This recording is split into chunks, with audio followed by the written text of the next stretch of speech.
My channel friends. Video start చేసే ముందు congratulations to India team. ఎందుకంటే ఈ T20 వరల్డ్ కప్ 2026లో మరొకసారి ఛాంపియన్స్గా నిలిచి మన ఇండియన్ ప్లేయర్స్ సత్తా ఏంటో ప్రపంచానికి చూపించినందుకు. అయితే నిన్న జరిగిన ఈ ఫైనల్ మ్యాచ్ని ప్రపంచం మొత్తం చూసే ఉంటారు. అక్కడ ఏం జరిగింది అనేది అందరికీ తెలిసే ఉంటుంది. కాబట్టి వీడియోలో నేను మ్యాచ్లో ఏం జరిగింది అనే దాని గురించి అసలు మాట్లాడాలనుకోవటం లేదు. అయితే ఇవాళ నేను ఏం డిస్కస్ చేయాలనుకుంటున్నానంటే ఈ వరల్డ్ కప్లో టోర్నమెంట్ మొత్తం మీద కొన్ని నాకు వావ్ మూమెంట్స్ అనిపించినాయి. మనసుకి చాలా హత్తుకున్న సన్నివేశాలు ఉన్నాయి. వాటన్నింటి గురించి నేను ఈరోజు ఈ వీడియోలో మాట్లాడాలనుకుంటున్నాను. వీడియో అయితే చాలా బాగుంటుంది, స్కిప్ చేయకుండా చూడటానికి ట్రై చేయండి. అయితే ఇలా నాకు అనిపించిన ఫస్ట్ మూమెంట్ ఏంటంటే రింకు సింగ్ ఎంత మంచి ప్లేయర్, ఎంత గొప్ప ప్లేయర్ అనేది అతని ఆటని చూస్తే మనకి తెలిసిపోతుంది. కానీ అతని వ్యక్తిత్వం కూడా ఎంత గొప్పది అనేది ఈ టోర్నమెంట్లోనే అర్థమైపోయింది. ఎంత గొప్ప ప్లేయర్, అతను దేశం కోసం ఆడాలి అనే ఇది అతనిలో ఎంత ఉందంటే వాళ్ళ నాన్నగారికి ఎమర్జెన్సీ అని అంటే టీం నుంచి బయటికి వెళ్ళిపోయి ఒక్క రోజులో మళ్ళీ వచ్చి టీంలో జాయిన్ అయ్యాడు. అలా జాయిన్ అయిన 2 రోజులకే వాళ్ళ నాన్నగారు చనిపోయారు అనే న్యూస్ తెలుస్తుంది. అప్పుడు వెళ్ళిపోయి అక్కడ కార్యక్రమాలన్నీ చూసుకొని మళ్ళా 2 రోజుల్లో తిరిగి వచ్చి టీంలో జాయిన్ అయిపోయాడు. అలా ఎందుకు అలాంటి పరిస్థితిని కూడా వదిలిపెట్టి టీం కోసం వచ్చాడంటే ఏమో ఇక్కడ తన అవసరం టీంలో ఉంటుందేమో, అక్కడ జరిగిన పరిస్థితిని అయితే నేను మార్చలేను, కానీ టీంలోకి నన్ను నమ్మి తీసుకున్నప్పుడు టీం కోసం నేను ఏదో ఒకటి చెయ్యాలి అని నిస్వార్థంగా వచ్చి టీంలో జాయిన్ అయ్యి అతని గుండెల్లో ఎంతో పెయిన్ ఉంటుంది. అలాంటి పరిస్థితి ఉన్నా మనసులో ఉంచుకొని ఫేస్ మీద ఎక్కడా కూడా ఎక్స్ప్రెస్ చేయకుండా తోటి ప్లేయర్స్తో యాక్టివ్గా ఉంటూ ఫీల్డింగ్ చేయమన్నప్పుడు అవసరమైనప్పుడు వచ్చి ఫీల్డింగ్ చేస్తూ ఎంత గొప్ప వ్యక్తిత్వమో అనిపించింది రింకు సింగ్ని చూస్తే. హ్యాట్స్ ఆఫ్ రింకు సింగ్, ఇంకా ఇంకొక మాట కూడా లేదు. తర్వాత నాకు అనిపించిన మరొక మూమెంట్ ఏంటంటే సంజు శాంసన్. ఇతని గురించి ఏం మాట్లాడాలి, ఎంత మాట్లాడుకున్నా కూడా తక్కువే. సంజు శాంసన్ హేటర్స్ కూడా మరొక మాట మాట్లాడటానికి అవకాశం లేని పరిస్థితి తీసుకొచ్చాడు. అతని ఆటతో చేసి చూపించాడు. ఇంకొకటి ఏంటంటే అతని లైఫ్ చూసిన తర్వాత అతని గురించి ఒకటి చెప్పాలి అంటే పడి లేచిన కెరటం లాంటిది. ఒక కెరటం పడిపోయేటప్పుడు ఎంత ఈజీగా పడిపోతుందో అది తిరిగి పైకి లేచేటప్పుడు ఆ డబల్ శక్తితో పైకి లేస్తుంది. అలా పైకి లేచిన కెరటానికి చాలా శక్తి ఉంటుంది, చాలా బలం ఉంటుంది. అలాగే ఉంది సంజు శాంసన్ విషయం కూడా. అతను పడిపోవటం చాలా ఈజీగా పడిపోయాడు, కానీ అతను తిరిగి పైకి లేచేటప్పుడు ఎంత శక్తితో ఎంత బలంగా లేచాడో ప్రపంచం మొత్తం చూసింది గత 3 మ్యాచ్ల నుంచి. అది సంజు శాంసన్ అంటే. టాలెంట్ అనేది, క్లాస్ అనేది ఉన్నప్పుడు ఫామ్ అనేది ఒక్క రోజులో పోతుంది, ఒక్క రోజులో వస్తుంది. అది సమస్య కాదు. టాలెంట్ మనలో ఉంటే ఎప్పుడైనా కూడా మనం ఆడగలము.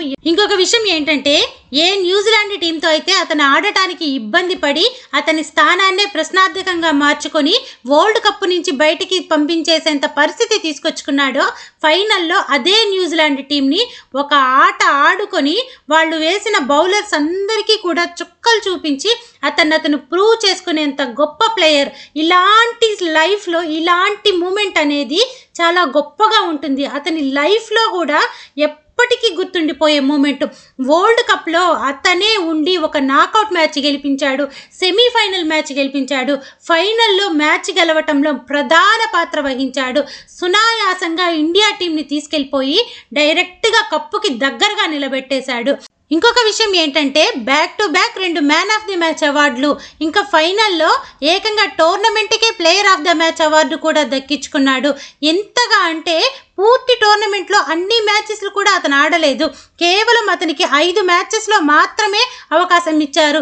ఈ 5 మ్యాచ్ల్లోనే ఎంత గొప్పగా అతన్ని ప్రూవ్ చేసుకున్నాడంటే అసలు ఈ మూమెంట్ అనేది నిజంగా వావ్ అనిపించింది. ఎంత హత్తుకుందంటే మనసుకి, ఎంత గొప్పగా ఆడాడు ఇతను అనిపించింది. తర్వాతి మూమెంట్ ఏంటంటే శివం దూబే. అసలు ఈ పేరు అనేది కొంతకాలం మర్చిపోయి ఉన్నారు. అవుట్ ఆఫ్ ది ఫామ్లో ఉన్న అతను చెన్నైలోకి వచ్చిన తర్వాత ఒక మంచి ప్లేయర్గా తయారయ్యాడు. అతడు చెన్నైలో ఆడిన ఆటతోటి అతని ఫేట్ కంప్లీట్గా మారిపోయింది.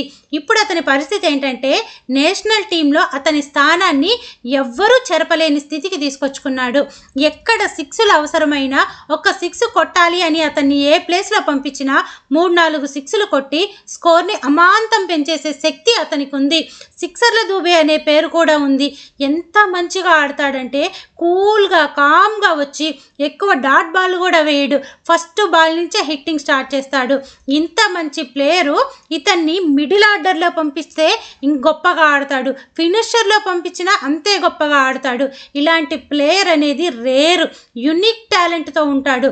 కాబట్టి శివం దూబే ఆడిన ఆట కూడా నాకు ఒక వావ్ మూమెంట్ లాగా అనిపించింది.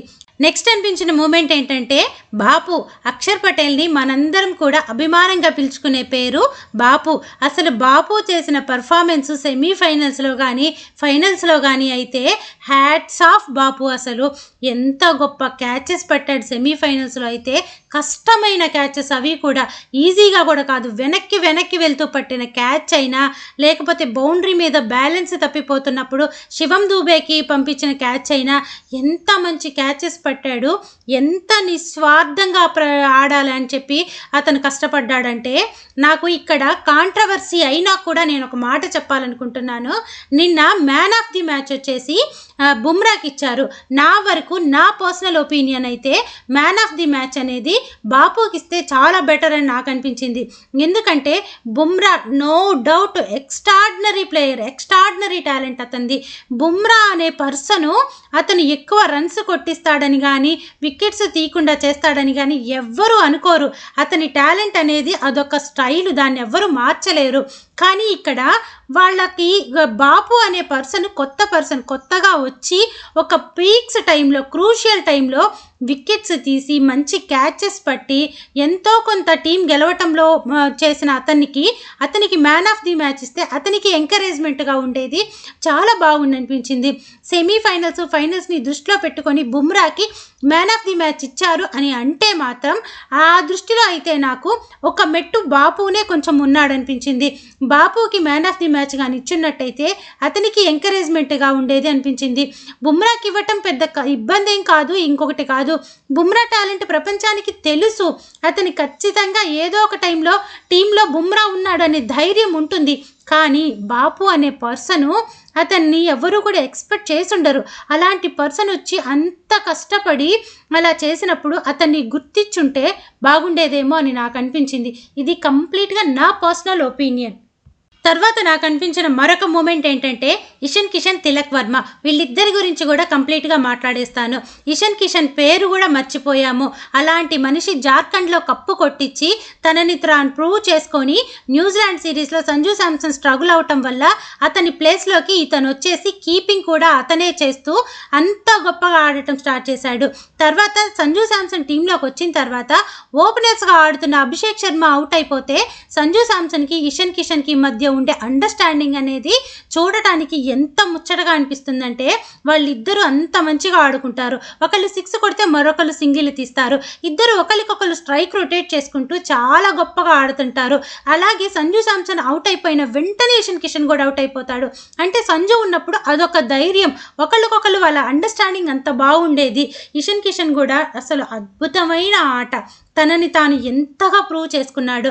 ఇంకా తిలక్ వర్మ విషయానికి వస్తే పాపం తను ఫస్ట్లో స్ట్రగుల్ అయినా కూడా తర్వాత ఏ స్థానంలో పంపించినా చిన్న స్కోర్ కొట్టినా కూడా అతను ఆ స్కోర్ అనేది ఎంతో గొప్పగా అనిపించేది. టోటల్గా చాలా మార్చేసేది ఆ స్కోర్ అనేది. ఏ ప్లేస్లో పంపించినా వెళ్ళి అంత గొప్పగా ఆడుతుండేవాడు. కానీ ఫైనల్లో అతను ఆడలేకపోవటానికి నాకు అనిపించింది ఏంటంటే అలా అతని ప్లేస్ అనేది ఒక్కోసారి ఫినిషర్గా, ఒక్కోసారి మిడిల్ ఆర్డర్లో, థర్డ్ ప్లేస్లో, ఫోర్త్ ప్లేస్లో మార్చడం వల్ల ఫైనల్లోకి వచ్చేటప్పటికి అతని ఆట డిస్టర్బ్ అయిపోయిందేమో అనిపించింది. ఒక ప్లేయర్కి ఒక ప్లేస్లో ఆడుతున్నాడు అంటే దానికి తగ్గట్టే వాళ్ళ ఆట అనేది వాళ్ళు మార్చుకొని దానికి తగ్గట్టుగా సెట్ చేసుకొని ఉంటారు. ఇలా మార్చుతూ ఉంటే ఖచ్చితంగా ఏ ప్లేయర్కైనా డిస్టర్బ్ అవుతుంది. నాకు నిన్న ఆడలేకపోయి కొంచెం స్ట్రగుల్ అయ్యాడు కదా, కారణం ఇదేనేమో అని అనిపించింది. ఇలా ఇషాన్ కిషన్, తిలక్ వర్మ ఆడిన ఆట వీళ్ళిద్దరు ప్లేయర్స్కి సంబంధించి కూడా చాలా మంచిగా అనిపించింది. వాళ్ళిద్దరు కూడా అంతే గొప్పగా ఆడారు. నెక్స్ట్ నాకు నచ్చని విషయం ఏంటంటే సూర్యకుమార్ యాదవ్ గురించి. ఇది ఎవ్వరు నచ్చినా నచ్చకపోయినా నాకు అనవసరం, నేను చెప్పాల్సింది చెప్తా. సూర్యకుమార్ యాదవ్ ఒక కెప్టెన్సీ నాకు ఆడింది కేవలం ఒకే ఒక మ్యాచ్లో, అది అమెరికా మ్యాచ్లో, ఫస్ట్ మ్యాచ్. ఆ తర్వాత ఏ రోజు కూడా అతని కెప్టెన్సీ నాకు ఆడిందే లేదు.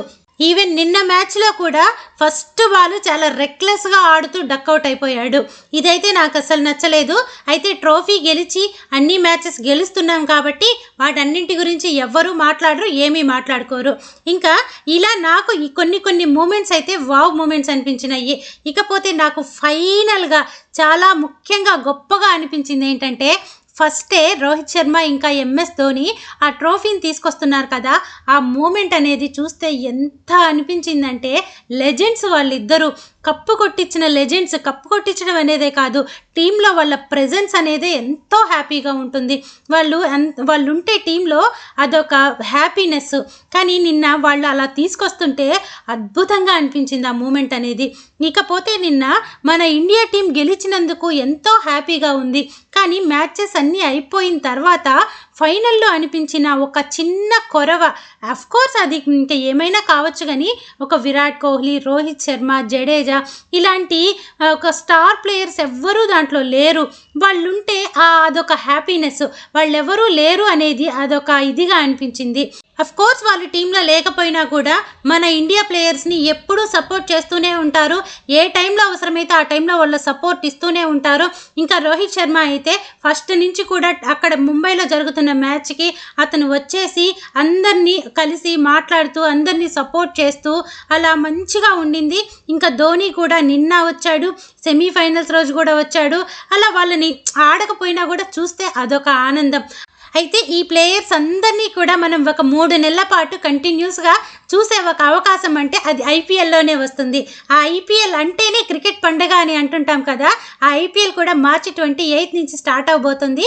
కాబట్టి అందరం ఐపీఎల్ కోసం వెయిట్ చేద్దాం. అలాగే ఐపీఎల్ షెడ్యూల్ కూడా త్వరలోనే రిలీజ్ అవుతుంది, దానికోసం కూడా వెయిట్ చేద్దాం. అయితే once again congratulations to Indian team, మరొకసారి ఛాంపియన్స్గా ఉన్నందుకు. నేను చెప్పిన ఈ విషయాలు కానీ నేను చేసిన వీడియో కానీ నచ్చితే మీ ఒపీనియన్ కామెంట్ సెక్షన్లో చెప్పండి. ఇంకా వీడియోని లైక్ చేసి షేర్ చేసి మన ఛానల్ని సబ్స్క్రైబ్ చేసుకోండి. Thank you friends.